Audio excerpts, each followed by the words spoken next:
bonjour ou bonsoir. Puisque c'est le printemps et que nous avons fêté l'équinoxe avec un grand feu, voici un conte de Jacques Porchat qui est bien adapté en ce temps-là. C'est le conte du bois enchanté. Le pauvre Améril ne mangeait presque pas, ne dormait moins encore et ne riait plus du tout, depuis qu'ayant demandé à son voisin la main de sa fille surnommée Charme des yeux, il avait reçu cette réponse. Je ne puis donner ma fille à un simple journalier comme toi. Tu n'as pas de l'ouvrage toute l'année, et dans un ménage il faut du pain tous les jours. Si je cède à tes désirs, dans quelques mois ma fille viendra me dire tout en pleurs, Père, pourquoi m'avez-vous mariée? Et toi-même, tu me diras pourquoi m'avez-vous donné votre fille? Le jeune homme en eut le cœur brisé. Mais le père est bon. Et il dit, écoute, j'ai entendu que l'intendant des troupeaux du roi, depuis quelque temps, cherche une place de berger qui est devenue vacante. Va, lui demander, et nous verrons bien. Peut-être qu'à la suite, si cette place t'est accordée, je pourrai peut-être t'accorder la main de ma fille. Telles furent les paroles du père. Nous pourrions penser que notre jeune homme serait rempli de joie à l'idée de tenter sa chance, mais non, non, car jusqu'à ce jour, il n'avait désiré qu'une seule chose, celle d'avoir la femme qu'il aime à ses côtés, et maintenant il fallait en désirer deux, c'est-à-dire aller demander à l'intendant du roi une place vacante de berger. Or, notre jeune homme est bien timide et bien pauvre, et il sait désormais que tout, ou plutôt rien, ne pourra lui arriver.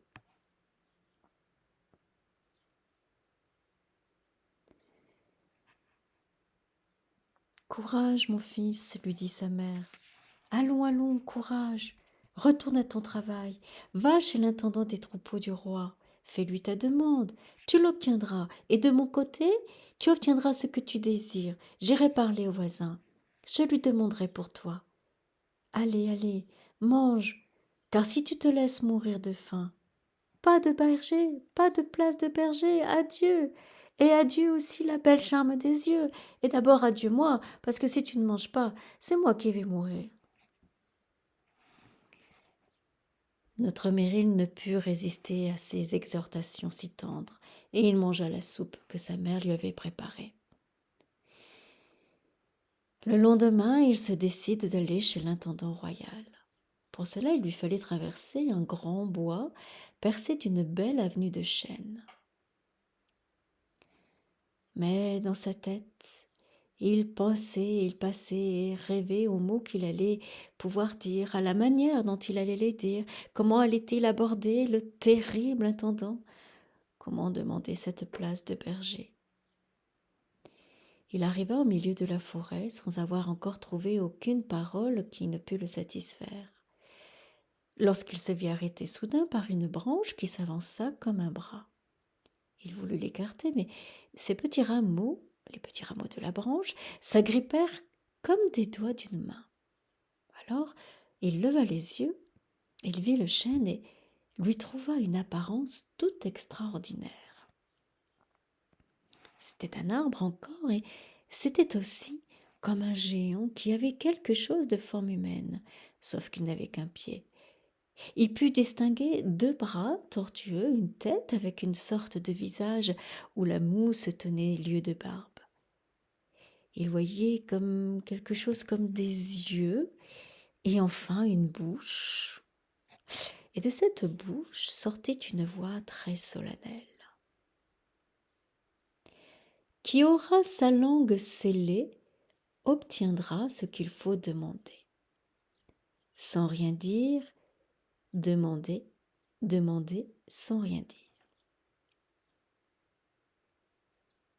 C'était assurément un des plus obscurs messages qu'on ne put entendre.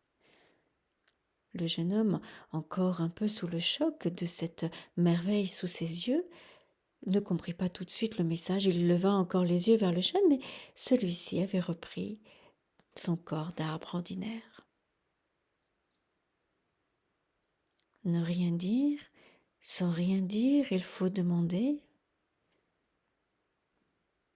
Le jeune homme arriva alors chez l'intendant. Beaucoup d'ouvriers étaient déjà là, qui, tout en faisant leur travail, parlaient de la place que donnerait ce jour-là l'intendant du roi. « Comment vous y prendrez-vous » demanda le jeune homme, « pour demander cette place ?»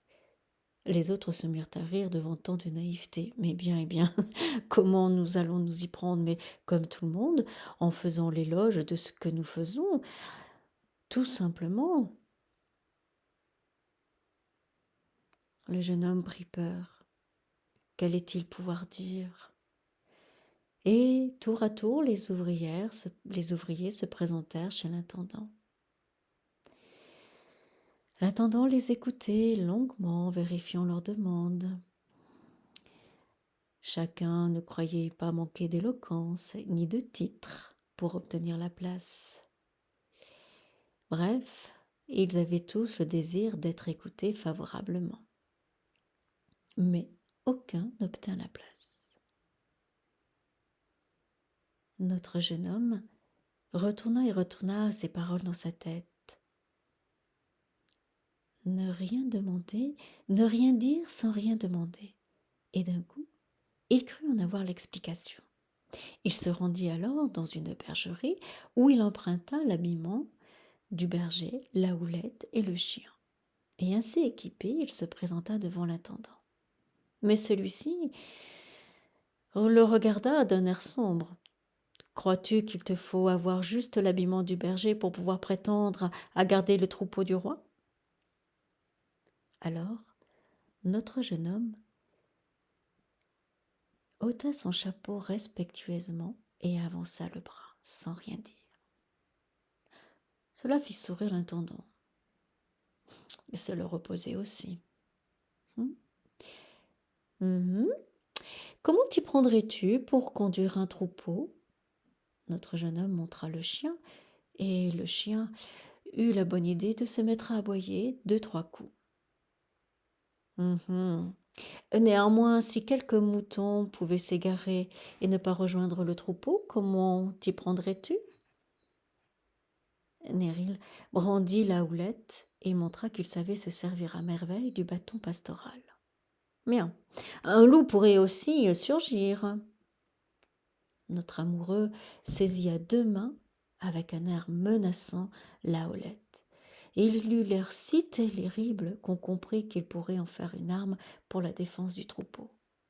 « Si je te nomme berger, quelle garantie me donneras-tu de ta fidélité ?» Notre jeune homme leva la main droite vers le ciel et la posa ensuite sur son cœur. Et il fixa de ses yeux l'intendant. Et il attendit la réponse. « Bien, c'est toi, tu seras berger du roi. » Alors, le cœur confiant, notre jeune homme s'en retourna chez lui, se voyant déjà prononcer les mots triomphants pour obtenir la main de sa belle. Mais à un endroit de la forêt, une roche se détacha, roula. La pierre était aussi longue qu'une statue, et celle-ci se transforma, sculptée, sous les yeux du jeune homme, et elle prononça ces mots. « C'est bien dire, et le secret suprême, pour charme des yeux, aimer mieux que parler. Qui est mieux aimé parlera. » Et après avoir dit cela, la statue redevint un bloc de pierre et reprit sa place. Le jeune homme, quelque peu habitué maintenant à la magie des lieux, s'agenouilla et lui rendit grâce. Mais il fut encore plus inquiet et plus embarrassé qu'après avoir entendu la voix du chêne. Il rentra chez lui, et bien qu'il apprit à sa mère qu'il était devenu le berger, il perdit encore plus l'appétit. « Mais qu'as-tu lui demandait sa mère. Et si elle ne m'aimait pas? Et si elle ne voulait pas de moi? Oh, lui dit sa mère, laisse, laisse, je vais aller la voir. Oui, tu sais, les filles ont un caractère bizarre. Peut-être que si je me charge d'aller la voir, je pourrai la convaincre de quel garçon tu es. Et d'un coup, notre jeune homme se dit non, non, non, surtout pas. Je ne veux pas y mettre de supercherie, je veux y aller moi-même. D'ailleurs, je crois enfin avoir découvert le sens des paroles de la statue. Alors, il courut aussitôt avec sa mère chez le voisin, en présence aussi de la belle-mère. Là, dans la cour, il vit tous les prétendants, qui avaient tous les yeux tournés vers Charme des Yeux, qui, au loin, dans sa silhouette fragile, paraissait un peu triste. Il la regarda et soupira. Oui, même si elle ne m'aime pas, je veux tellement qu'elle soit heureuse. Il s'adressa alors au père. Seigneur, je vois devant que vous avez de nombreux prétendants, qui aspirent à la main de vos charmantes filles. Mais je crois qu'aucun ne pourra l'aimer autant que moi. Et c'est pourquoi je souhaite aussi sincèrement qu'elle soit heureuse. Et je ne vous demande pas de me donner sa main, mais je vous demande de la donner à celui qui saura l'aimer et qu'elle aimera aussi d'un amour sincère et qui fera son bonheur, même dans la misère, même si je suis devenu berger du roi et que je crois être celui-là. Je veux d'abord qu'elle soit le mieux aimée. Le père fut touché par ces paroles. Oui, oui, bien sûr que je veux marier ma fille à celui qui l'aimera et qu'elle l'aimera, mais qui sera le meilleur des époux? Car si chacun vient lui parler, son charme fera sortir des paroles que je ne saurais si elles demeureront. Allons demain dans le bois merveilleux, dit notre jeune homme, car je crois que les paroles là-bas y sont plus claires. Le père fut étonné. Oui, ce bois est merveilleux, il est enchanté, et on n'y peut y trouver que la vérité, tant il est beau, tant il est saint. Le père accepta. Notre amoureux, cette nuit-là, ne put trouver le sommeil, et il fut plus matinal que tous les autres. Tous alors arrivèrent dans le bois. Les prétendants, le père, la mère, la belle-mère. Et le cœur de notre jeune homme se mit à battre en apercevant celle qu'il aimait. Et son ravissement et son charme enchantèrent la forêt, et le sourire furtif qu'elle adressa au jeune homme fit que d'un coup les arbres se mirent à bouger, à danser, à faire une ronde de noces, chantant les deux noms des futurs mariés. Le sien, oui, le sien, au nom de la future épouse. Le père, alors convaincu, plaça la main de sa fille dans la main de notre berger, et les noces furent célébrées. Plus tard, bien plus tard, nos deux époux revinrent dans ce bois enchanté où tout avait commencé. Et à chaque fois, leur amour fut renouvelé et des belles paroles furent prononcées.